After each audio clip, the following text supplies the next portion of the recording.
Hello, it's Nathan Jahnke here for another Fantasy Slant Minute. Wide receivers Riley Cooper and Jeremy Maclin were both set to become free agents this upcoming offseason.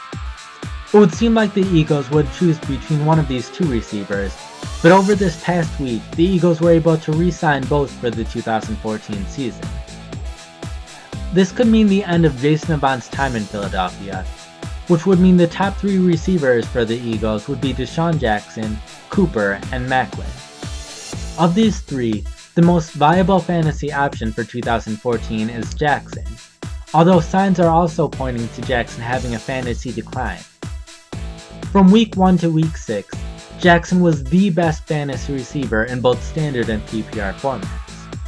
However, over the course of the rest of the game, Jackson was only a top 20 fantasy receiver.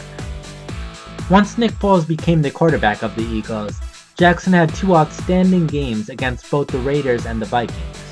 However, during the other games, with Foles as the quarterback, Jackson only averaged 52 receiving yards per game. As the season went on, Jackson also saw a slight decline in his playing time, as some of the younger receivers began to see more playing time.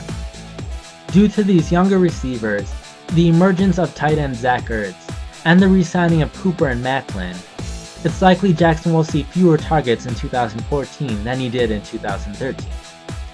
Because of this, he may drop down to only being a top 40 fantasy receiver for this upcoming season.